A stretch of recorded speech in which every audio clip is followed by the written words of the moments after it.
Hello students, I am Dr. Smita तलवार, associate professor home science, और आज मैं आपको बताने जा रही हूँ BA part third home science paper first का सिलेबस। तो आइए सबसे पहले जानते हैं इसके एग्जामिनेशन स्कीम। हर थ्योरी पेपर में दो पार्ट्स में उसको डिवाइड किया गया है, part A and part B. Part A में आपका जो आएगा वो आएगा आपका 6 क्वेश्चंस आएंगे, ठीक है। तो part A and part B. Part A में 6 प्रश्न आएंगे और ये 6 प्रश्न में से आपको कोई भी 5 प्रश्न करने हैं जो कि 20 मार्क्स के होंगे। जो 5 प्रश्न आपको करने हैं ये शॉर्ट आंसर टाइप क्वेश्चंस हैं। तो इसमें लघु उत्तरात्मक जिसको बोलते हैं वो क्वेश्चंस आएंगे। पार्ट बी जो है उसमें भी 6 क्वेश्चन आएंगे और हर यूनिट में से, क्योंकि आपके कोर्स में 3 यूनिट हैं, तो हर यूनिट में से 2 क्वेश्चंस आएंगे। उन 2 में से आपको 1 क्वेश्चन करना है, अर्थात आपको हर यूनिट में से एक क्वेश्चन करते हुए, आंतरिक विकल्प लेते हुए एक प्रश्न को हल करना है। ये होगा पार्ट बी आपका 30 मार्क्स का, क्योंकि ये descriptive type. Is it clear? तो ये है आपकी एग्जामिनेशन स्कीम। और आइए अब देखते हैं कि आपके इस बार के होम साइंस पार्ट थर्ड में हर बार की तरह 2 पेपर्स हैं होम साइंस के। और पेपर 1 है आपका, पेपर फर्स्ट जिसको बोलते हैं, वो है आपका मदर एंड चाइल्ड केयर, मातृ एवं शिशु देखभाल। बाल देखभाल भी बोल सकते हैं इसे, शिशु देखभाल।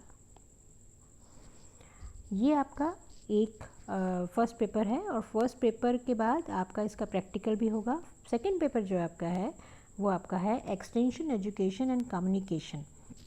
ये भी आपका 50 मार्क्स का होगा। ये है आपका प्रसार शिक्षा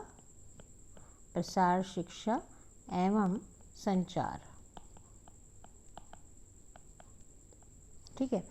इसमें भी आपका प्रैक्टिकल होगा और इसके प्रैक्टिकल में आपके पास ऑप्शंस हैं। 6 इसमें प्रैक्टिकल दिए हुए हैं, लेकिन आपको कोई भी एक प्रैक्टिकल आपको सेलेक्ट करना है और हमारे इंस्टीट्यूट ने उसमें जो सेलेक्ट किया है वो मैं आपको बता देती हूँ। तो ये वोकेशनल ओरिएंटेड प्रैक्टिकल होगा आपका। इसमें आप ट्रेनिंग आप ले सकते हैं, आप इसमें ट्रेनिंग होगी, इंटर्नशिप, डेमोन्स्ट्रेशन, इससे आप बहुत कुछ लर्न कर सकते हैं, अपने कौशल को विकसित कर सकते हैं। और आप चाहें तो एज एन एंटरप्रेन्योर आप एक अपना कमाने का भी उसको ज़रिया बना सकते हैं। तो ये प्रैक्टिकल जो है आपका ये वोकेशन ओरिएंटेड प्रैक्टिकल होगा। और ये जो 6 प्रैक्टिकल्स मैं आपको बता रही थी वो हैं family event management, nutrition education activities और food preservation, knowledge and skills based training for childhood educators, dyeing and printing और एक्सटेंशन एक्टिविटी मैनेजमेंट। हमारा इंस्टीट्यूट जो है जनरली फूड प्रिजर्वेशन करवाता है। अगर आप चाहेंगे तो फूड प्रिजर्वेशन या डाइंग एंड प्रिंटिंग में से कोई भी एक आप ऑप्ट कर सकते हैं, आपके पास चॉइस है। तो जब आप कॉलेज आएंगे तो हम ये डिसाइड कर लेंगे। तो सबसे पहले आप जो फर्स्ट पेपर है आपका उसको समझने का प्रयास करें, क्योंकि सिलेबस को समझने से हम काफ़ी चीज़ों के हमें हल मिल जाते हैं और हमारी समझ बूझ और हमारी विषय के प्रति जानकारी, विषय के प्रति रुचि बढ़ जाती है। तो आइए जानते हैं मातृ एवं शिशु देखभाल पेपर के बारे में। तो इसमें आपके इस विषय को पढ़ने से जो इसके विषय के उद्देश्य हैं, जो इसको विषय को पढ़ने से जो आपको जानकारी की, जिस जानकारी की प्राप्त होगी, जो आपके लर्निंग ऑब्जेक्टिव्स हैं, इसमें आप क्या क्या सीख पाएंगे, वो हैं कि इसमें आप रिप्रोडक्टिव साइकिल के बारे में जान पाएंगे, रिप्रोडक्टिव साइकिल, प्रजनन तंत्र के बारे में। फिर इसमें आप प्रेगनेंसी एंड लैक्टेशन, जो प्रेगनेंसी और लैक्टेशन के समय में मदर को जो केयर चाहिए होती है, माँ को जो देखभाल चाहिए होती है, उसके बारे में जान पाएंगे। और आप इसमें प्रेगनेंसी और में के समय पे बहुत सारी ऐसे सामान्य कष्ट होते हैं, प्रॉब्लम्स होती हैं, समस्याएं थोड़ी सी हो सकती हैं, बीमारियां नहीं होती लेकिन कुछ ऐसी सामान्य कष्ट जिनको हम बोलते हैं वो हो सकते हैं, जैसे morning sickness, nausea, constipation, heartburn. तो इनके प्रबंधन के बारे में भी आप इसमें जान पाएंगे। फिर इसमें क्योंकि जैसा कि इसके पेपर के नाम से स्पष्ट है, इसमें शिशु की देखभाल है, तो इसलिए शिशु की जो बेसिक देखभाल होती है नवजात की शिशु की और शिशु की देखभाल जो है उसके बारे में आप इसमें जान पाएंगे। फिर उन शिशुओं में भी या नवजात शिशु में भी कुछ अगर सामान्य कष्ट होते हैं या उनके कोई खतरे के संकेत हैं कि ऑक्सीजन की कमी हो जाती है या लूज़ मोशन हो जाते हैं, तो उसके कारण निर्जलीकरण हो सकता है, तो उसके प्रबंधन के बारे में भी आपको इसमें जानकारी मिलेगी। तो ये हर उसकी तरह, हर आपके पेपर की तरह ये भी आपका जो पेपर है ये यूनिट 1 और यूनिट 2 और फिर यूनिट 3, तो इनमें डिवाइड किया गया है। तो 3 यूनिट्स हैं, तो आपकी जो डिस्क्रिप्टिव टाइप क्वेश्चन हैं वो 3 यूनिट में से आएंगे, 2-2 आएंगे, आपको एक उसमें से कोई भी क्वेश्चन करना है। तो टोटल आपको 3 प्रश्न डिस्क्रिप्टिव करने हैं, 10 नंबर का एक क्वेश्चन होगा वो। तो सबसे पहले जो यूनिट 1 है उसमें जो आपको जानकारी मिलेगी, जो जिसके बारे में आपको अध्ययन कराया जाएगा, वो है मासिक चक्र, नॉर्मल जो मेंस्ट्रुएशन साइकिल होती है, तो मासिक चक्र के बारे में बताया जाएगा। फिर प्रोसेस ऑफ रिप्रोडक्शन, जो प्रजनन का प्रोसेस है उसके बारे में बताया जाएगा। फिर प्रेगनेंसी जो है उसमें गर्भावस्था जो है उसमें आपको साइन एंड सिम्टम्स, चिन्ह और लक्षण, मैं साथ साथ आपको ये हिंदी में बताती जा रही हूँ जिससे आपको समझने में आसानी हो। और use of pregnancy kits, use of pregnancy kits, जैसे आपने देखा होगा कि प्रेगनेंसी की पता कैसे लगे कि प्रेग्नेंट है वो लेडी या नहीं है, तो उसके लिए बाज़ार में उपलब्ध हैं प्रेगनेंसी किट्स। और आपने करीना कपूर का ऐड भी देखा होगा कि वो कहती है अपनी मेड को कि आपको है ना इसके लिए छुट्टी लेने की क्या ज़रूरत है, ये 5 मिनट का काम है, आप घर में अगर किट ले आते हैं तो आप उससे चेक कर सकते हैं। तो ये प्रेगनेंसी किट्स के बारे में, जैसे प्रेग्या न्यूज़ आपने भी सुनी होगी, तो ये आपको इसके ये मैं आपको प्रैक्टिकल की फाइल्स में भी बताऊंगी कि आपको इनसे संबंधित जितनी भी पिक्चर्स मिलती हैं अखबारों में, कटिंग्स या कुछ भी, उससे आप करके और अपनी फ़ाइल रिकॉर्ड में मेंटेन करेंगे। तो इसमें ये चिन्ह और लक्षण हो गए और प्रेगनेंसी किट्स हो गए। फिर इसमें सामान्य कष्ट, जैसा मैंने आपको बताया कि कॉमन एलिमेंट, सामान्य कष्ट जिनको हम बोलते हैं प्रेगनेंसी के टाइम पे, उनमें किस प्रकार का प्रबंधन किया जाता है इसके बारे में आपको बताया जाएगा। फिर है इसमें abortions, causes and care of mother, गर्भपात यानी अबॉर्शन जो होता है तो उसमें उस समय पे क्या उसके कारण हो सकते हैं, गर्भपात के क्या कारण होते हैं, फिर उन कारण को देखते हुए और अगर गर्भपात हो जाता है तो माँ को किस प्रकार की देखभाल चाहिए होती है। तो माँ की देखभाल, उसको हम कह सकते हैं मातृ देखभाल। और जो थर्ड इसमें जो यूनिट 1 का जो थर्ड टॉपिक है वो है एंटीनेटल केयर। एंटीनेटल का मतलब होता है कि जब प्रेगनेंसी होती है तब उस समय एंटीनेटल केयर, जब गर्ल ने कंसीव कर लिया तो उस समय की, जब कंसेप्शन जिसको हम बोलते हैं, तो कंसेप्शन के समय पे ये antenatal care.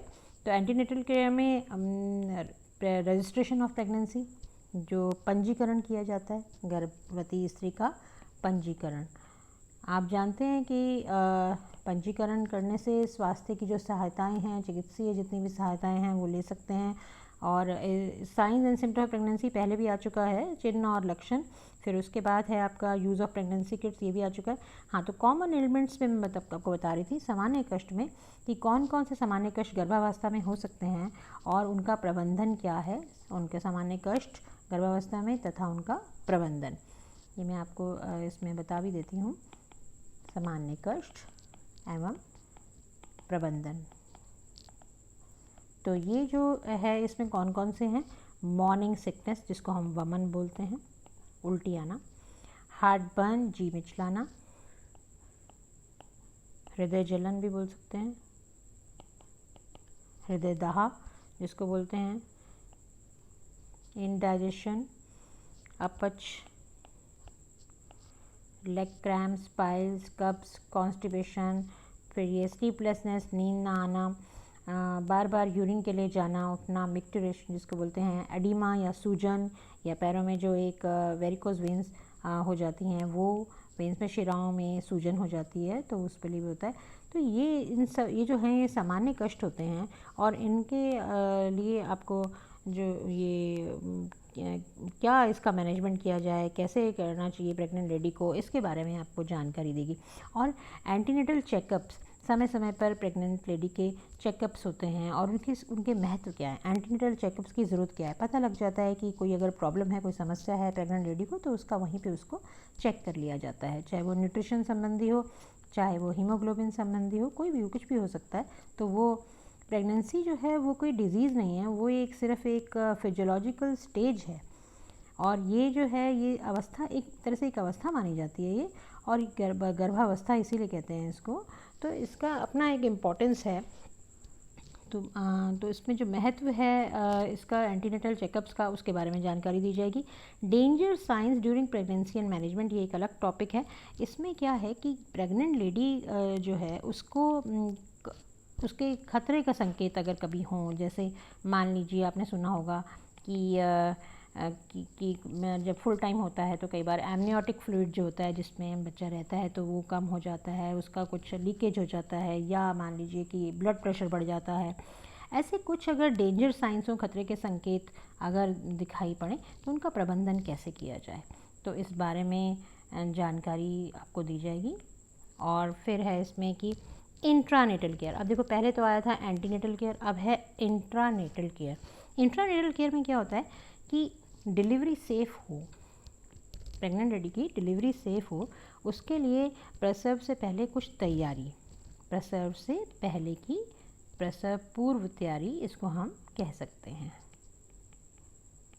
Is it clear? अब है इसके बाद danger signs during delivery and management and when to refer. खतरे के संकेत, डेंजर साइंस, डिलीवरी के समय पे अगर कुछ खतरे के संकेत हैं तो उनका प्रबंधन, प्रसव के समय कोई भी खतरे के संकेत तो उनका प्रबंधन, ठीक है। और व्हेन टू रेफ़र, कब डॉक्टर के पास ले जाना चाहिए, व्हेन टू रेफ़र का ये मीनिंग है। फिर है देखो पहले था एंटीनेटल केयर, फिर आया इंट्रानेटल केयर, फिर उसके बाद आ गया पोस्ट नेटल केयर। अब पोस्ट नेटल केयर क्या है कि जब डिलीवरी हो जाती है तो उसके बाद उसका किस प्रकार से प्रबंधन किया जाए। प्रसव उपरांत, जब डिलीवरी हो जाती है उसके बाद भी लेडी को केयर चाहिए होती है, बच्चे को भी चाहिए होती है और माँ को भी चाहिए होती है। तो वो उस समय पे क्या ध्यान रखा जाए, किस प्रकार प्रबंधन किया जाए, इसके बारे में जानकारी दी जाएगी। और पोस्टनेटल चेकअप्स, और बाद में जो चेकअप्स ज़रूरी होते हैं कि कहीं उसमें कुछ कमज़ोरी तो नहीं आ गई है, उसे बहुत ज़्यादा कुछ और समस्याएं तो नहीं हो गई हैं, तो उसके बारे में पोस्टनेटल चेकअप बहुत ज़रूरी है। Is it clear? अब सेकंड यूनिट जो आती है वो है, ये तो था फर्स्ट यूनिट तो था प्रेग्नेंट लेडी से संबंधित, सेकंड यूनिट है केयर ऑफ न्यू बॉर्न, नवजात शिशु जो है उसकी देखभाल। ये सबसे इम्पॉर्टेंट है, नवजात शिशु की देखभाल। तो इसमें क्या है, इसमें आपको बताया जाएगा कि जो भी नवजात शिशु है उसमें कोई भी ऐसी कोई उसका चेकअप, पूरी तरह से उसका चेकअप, उसकी देखभाल कि उसको कोई ऐसी बीमारी तो नहीं है, उसको कुछ समस्या तो नहीं है। तो ये सब बातें जो हैं इसमें आपको बताई जाएंगी, कौन कौन सी चीज़ें हो सकती हैं, कैसे किया जा सकता है। फिर है identification of danger sign and when to refer. खतरे के संकेत, जो नवजात शिशु में अगर कुछ खतरे के संकेत दिखाई देते हैं तो उनकी पहचान, खतरे के संकेत की पहचान। खतरे के संकेत से डरने की कोई बात नहीं है, ये सिर्फ इसलिए है कि अगर हमें पहले पता लग जाता है कि ये चीज़ हो रही है तो हम डॉक्टर के पास जल्दी ले जाते हैं, बच्चे को टाइम से ले जाते हैं। एंड व्हेन टू रेफ़र मतलब डॉक्टर के पास कब जाना चाहिए।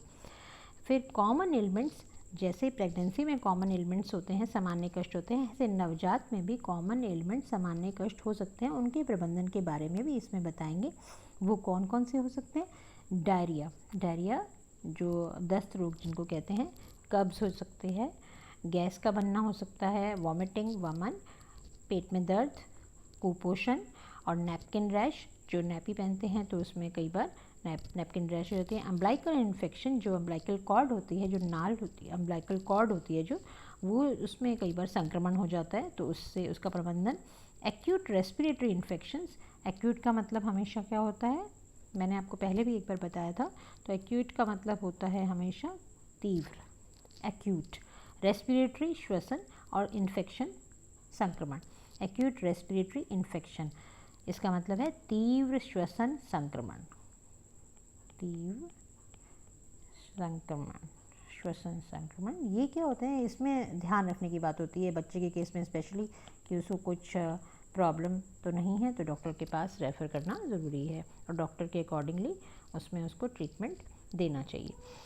यूनिट 3 जो है, अच्छा बीच में इसमें ये मैं आपको बता देती हूँ कि एक्यूट और क्रोनिक में डिफरेंस क्या होता है। एक तो होता है एक्यूट, एक्यूट का मतलब होता है शॉर्ट, जो थोड़े समय के लिए हो लेकिन बहुत तीव्र हो, शॉर्ट और सीवियर। एक्यूट का मतलब ये है, शॉर्ट एंड सीवियर, ये है एक्यूट में। यहाँ इसमें आपको बता देती हूँ, एक्यूट से मतलब है short and severe, short and severe.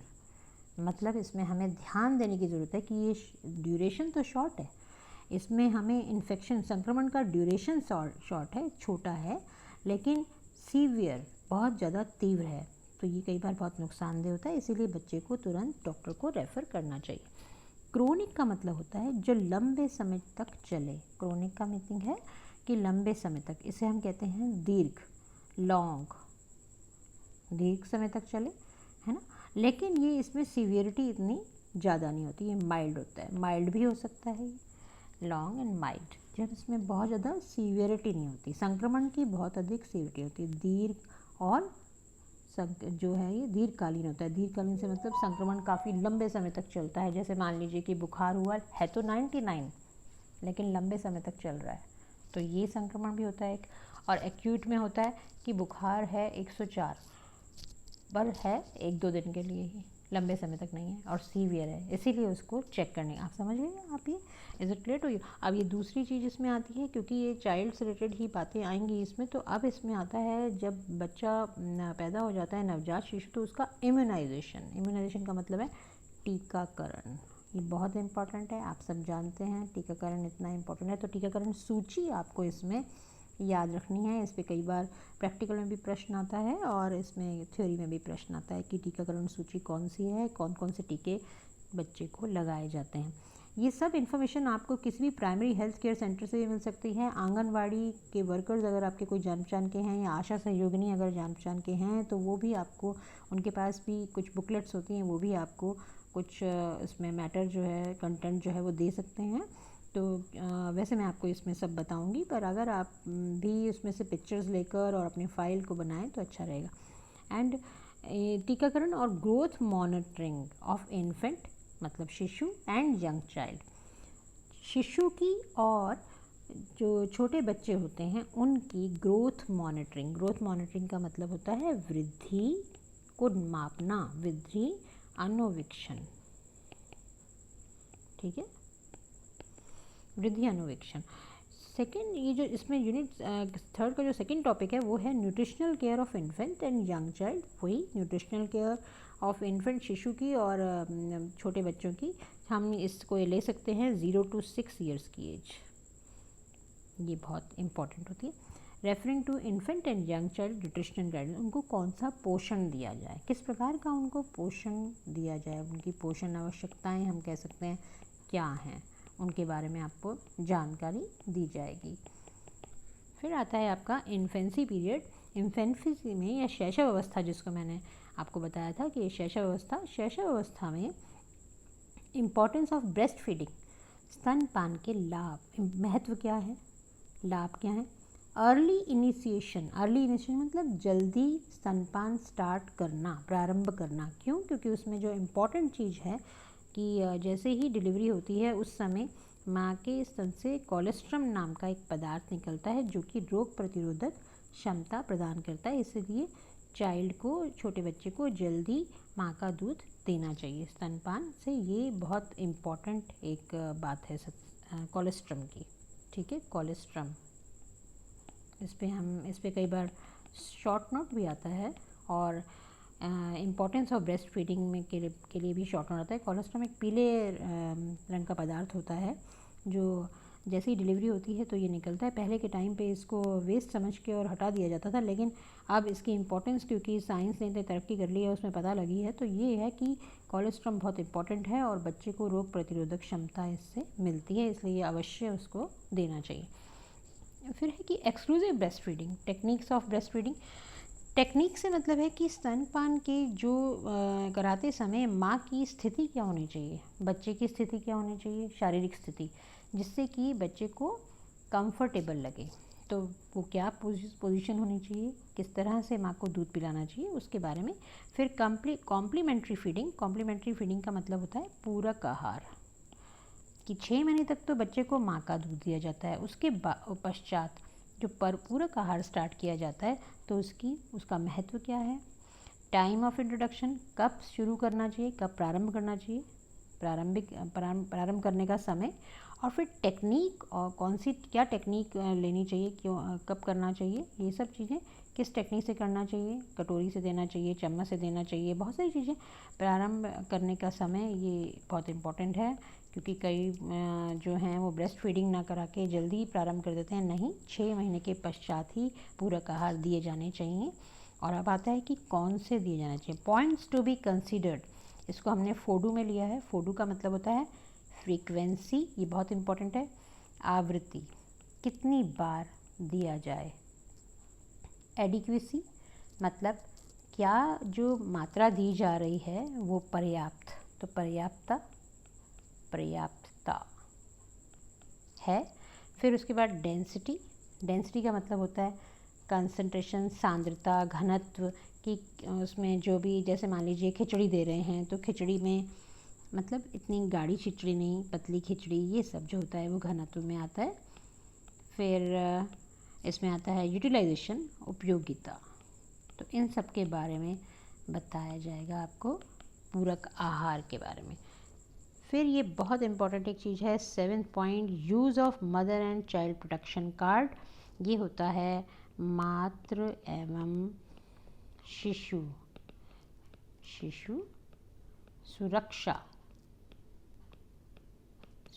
सुरक्षा कार्ड।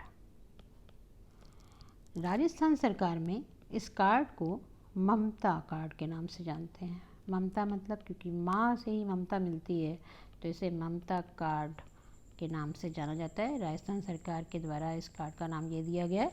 और इस कार्ड में जितना भी आपके कोर्स में है, नवजात शिशु की देखभाल और प्रेगनेंसी में कैसे, प्रसव के पूर्व क्या करना चाहिए, प्रसव के बाद क्या करना चाहिए, खतरे के संकेत कौन से हैं, ये जो सारा है ये उस कार्ड में लिखा हुआ है। उसमें माता का पंजीकरण किया जाता है, गर्भवती स्त्री का, और उसके बाद उसमें टीकाकरण सूची और ये सब भी उसमें दिया हुआ है। ममता कार्ड ये मैं आपको बताऊंगी जब मैं आपको पढ़ाऊंगी तो।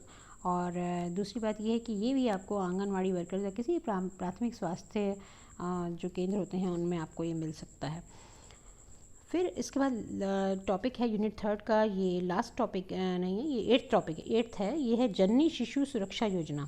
जननी शिशु जो राजस्थान के जो नहीं पूरे अपने भारत में जो प्रोग्राम चल रहे हैं, जननी शिशु सुरक्षा योजना ये है, इसके बारे में। फिर चाइल्ड हेल्थ, जो बच्चे का स्वास्थ्य है उसके बारे में, तो ये आपको इसमें बताया जाएगा। 9th जो पॉइंट है, लास्ट यूनिट का जो लास्ट पॉइंट है इसका यूनिट 3 का, वो है परिवार नियोजन, फैमिली प्लानिंग, और उसमें एडवांटेजेस, उसके लाभ, महत्व, इम्पोर्टेंस, जनसंख्या का नियंत्रण में। फिर एबॉर्शन, ये पहले भी आ चुका है एबॉर्शन, तो ये वहाँ ले लीजिए, ये ऑलरेडी रेपिटेशन है, ठीक है। तो ये इसकी फिर अब ये रेफरेंस बुक्स हैं, सुधा नारायण की है, और मातृकला एवं शिशुपालन की वृंदा सिंह की बुक है, मातृकला एवं शिशुपालन की बख्शी की बुक है। तो ये रेफरेंस बुक्स भी आप चाहेंगे तो मैं दे दूँगी। वैसे ये मॉड्यूल जो हैं आशा सहयोगिनी से या आंगनवाड़ी की जो है एक बुक है, वो बहुत अच्छी बुक है, अगर आपको मिले पढ़ने को अवश्य पढ़िएगा, आंगनवाड़ी जी।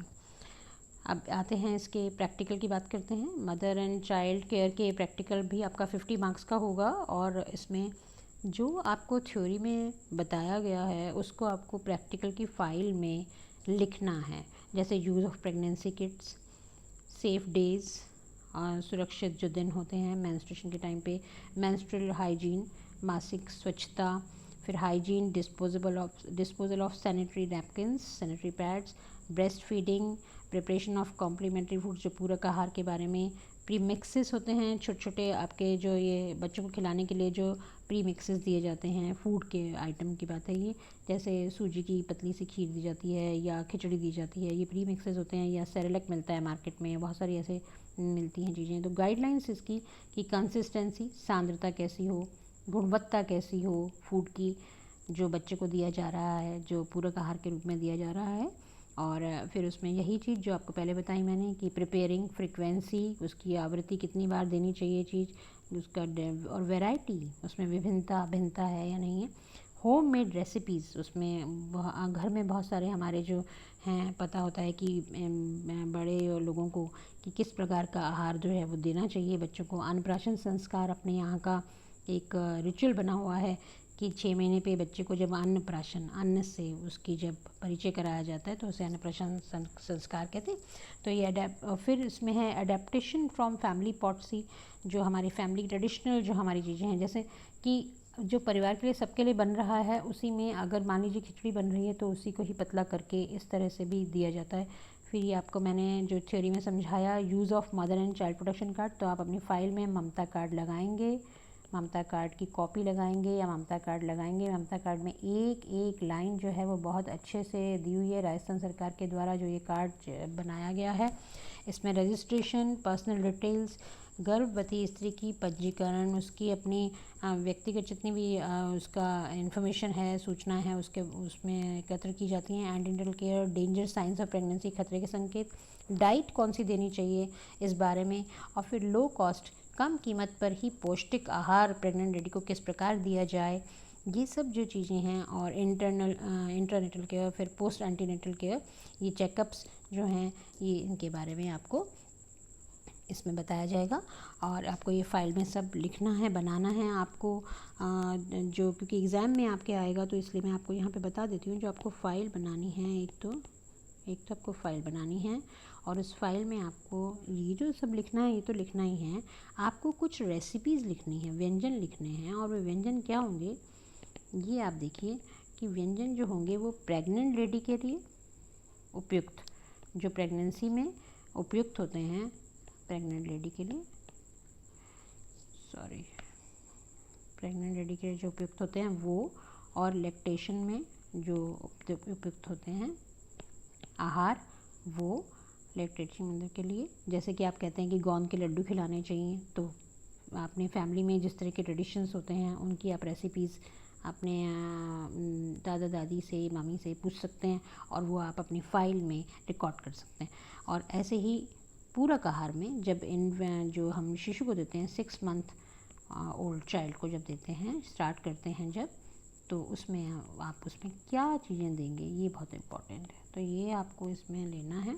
दूसरा इसमें आपको रिकॉर्ड करना है। तो ये आप करीब इन 6 आप रेसिपीज़ जो हैं वो आप लिखिए, कोई भी 6 रेसिपीज़, इस तरह से आप 18 रेसिपीज़ की आपको सामग्री, मात्रा व विधि लिखनी है। ये आप घर पे बैठ के भी कर सकते हैं, तो ये आपको करना है। और ये इसमें बाकी ये टीकाकरण सूची और ये डेंजर साइंस न्यूबॉर्न के, और फिर इसमें एक सबसे इम्पोर्टेंट है मैनेजमेंट ऑफ डायरिया, दस्त रोग का कैसे प्रबंधन किया जाए। तो उसमें आपको जानते हैं वो ओरल रिहाइड्रेशन थेरेपी जो है, ORT जिसका घोल बोलते हैं आप, ORT सॉल्यूशन, ये जो है जिसको आप जीवन रक्षक घोल भी बोलते हैं, तो वो आप इसमें लिखेंगे।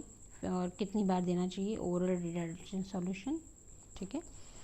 मैनेजमेंट ऑफ फीवर, अगर बुखार हो जाता है बच्चे को तो क्या करना चाहिए, उसको घर में किस प्रकार की केयर देनी चाहिए, बुखार को कैसे उतारने का प्रोसेस होता है, प्रक्रिया होती है, ठंडे पानी की पट्टी रखना, वो सब इसमें आएगा। और फिर आपके पास एक आपको है कि first aid and home nursing, प्राथमिक सहायता एवं गृह परिचर्या, ये आपको अपनी फाइल में लिखना है। प्राथमिक सहायता एवं गृह परिचर्या, और ये इसमें आपका जो भी आप घर में जितने भी जैसे किस किस चीज़ में प्राथमिक सहायता दी जा सकती है, जैसे बर्न्स एंड स्केल्स है, कट्स एंड वुंड्स है, ये जो चोटें लगती हैं या जलना झुलसना जिसको बोलते हैं, मोच आ जाती है या हड्डी का टूटना, बेहोशी, विद्युत से आघात, इलेक्ट्रिक शॉक जो लगता है, कभी कोई जैसे एनिमल जो काटने का होता है तो उसमें कि कुत्ते के काटने पे और या सांप के काटने पे कौन सा वैक्सीन और ये सब चीज़ें, फिर पॉइज़न विष अगर कोई पी लेता है तो क्या प्रबंधन करना चाहिए, कौन सी हमें प्राथमिक सहायता देनी चाहिए, लू लग जाती है तो क्या प्राथमिक सहायता देनी चाहिए, केयर इन इन्फेक्शंस डिजीज़, ये बहुत इंपॉर्टेंट है। और आज कोविड-19 के समय में तो ये और भी इसकी इम्पोर्टेंस बढ़ जाती है कि संक्रमण के समय पे देखभाल कैसे की जाए। जैसे आपने आजकल सुना है कि कोविड पेशेंट को आइसोलेशन में रखते हैं, आइसोलेशन मतलब बाकी लोगों से अलग रखते हैं। Prevention of infection through fomites, जैसे आपको कहा जाता है कि आप बार बार हाथ धोइए और ये संक्रमण से बचे रहेंगे, क्योंकि जितनी भी चीज़ें जो है उनमें वो रह सकता है, जैसे थैलियों में, कपड़ों में, कहीं भी वो फोमाइट्स, उनको फोमाइट्स कहते हैं। वेंटिलेशन एंड डिसइंफेक्शन की जो जैसे आपको कहा जा रहा है कि सैनिटाइजर्स यूज़ कीजिए, है ना, तो ये सब चीज़ें। और अब इसमें एक और चीज़ है कि बेबी वेइंग स्केल, थर्मामीटर का यूज़, फर्स्ट एड बॉक्स, आपको सबको फर्स्ट एड बॉक्स या प्राथमिक जो सहायता पेटी होती है, फर्स्ट एड बॉक्स, वो आपको बनाना है। उसमें आपको सामान रखना है जो आपके पास घर में अभी अवेलेबल है, पहले आप उसी सामान को रखिए। फर्स्ट एड बॉक्स आप किसी भी गत्ते के डब्बे का वाइट उस पर कर दीजिए या वाइट पेपर का चिपका दीजिए या वाइट पेंट कर दीजिए और उस पर फिर आप उसमें रेड क्रॉस लगाएंगे और इस तरह से आप फर्स्ट एड बॉक्स बनाएंगे। उसके अंदर आप पार्टीशन करते हुए अपने जो घर में अवेलेबल है, उपलब्ध है सामान, उसको अभी आप रख सकते हैं। बाद में आपको मार्केट से बहुत ज़्यादा पैसे खर्चने की और लेने के सामान लेने की आवश्यकता नहीं है। Materials to be provided from near anganwadi, anganwadi और सब सेंटर जितने भी स्वास्थ्य केंद्र हैं उनमें से क्या प्रोवाइड किया जाता है, इस बारे में आएगा। अब ये थोड़ा सा इसको समझिए कि आपकी जो ये एग्जामिनेशन स्कीम है प्रैक्टिकल की, उसमें क्या आएगा। पहली बात ये कि 50 मार्क्स का प्रैक्टिकल है। इसमें आएगा आपका major problem, planning and preparation of low cost recipe for any one, किन के लिए, या तो गर्भवती स्त्री के लिए या फिर लैक्टेटिंग मदर के लिए। आपको कोई भी कम कीमत की, कम पौष्टिक, पोषण कम नहीं होना चाहिए उसमें, पौष्टिकता भरपूर, लेकिन कम कीमत में जो लगे वैसी कोई न्यूट्रिशियस डिश आपको प्लान करनी होगी और आपको यहाँ पे बना के कॉलेज में प्रैक्टिकल लैब में एग्ज़ाम में दिखानी होगी। दूसरा आपका है सप्लीमेंट्री फूड्स या प्री मिक्सेस, कोई भी पूरक आहार जो बच्चे के लिए, शिशु के लिए उपयुक्त हो, उसको आपको यहाँ पे बनाना है। इसीलिए मैंने आपको 6 ये रेसिपीज़ कहा है कि आप लिखें, ढूंढें। तो माइनर प्रॉब्लम में आपके आ जाता है कि आपसे जानकारी मांगी जा सकती है, आपसे प्रश्न किए जा सकते हैं, पेपर पे लिखवाया जा सकता है या वाइवा लिया जा सकता है। यूज़ ऑफ प्रेगनेंसी किट या इसके management of diarrhoea, oral rehydration therapy जो आपको बता रहे हैं, जीवन रक्षक घोल के बारे में पूछा जा सकता है। संक्रमण के समय पे किस तरह की देखभाल की जाती है उसके बारे में पूछा जा सकता है। और use of mother and child card, जो ममता कार्ड मैं आपको बता रही हूँ, मातृ एवं शिशु कार्ड के बारे में, सुरक्षा कार्ड के बारे में भी आपसे पूछा जा सकता है। तो आपका 5 नंबर का ये वाइवा वोकल एग्ज़ाम होगा और 10 मार्क्स आपके इंटरनल के होंगे, जिसमें आपकी फाइल और क्या आएगा, file plus first aid box.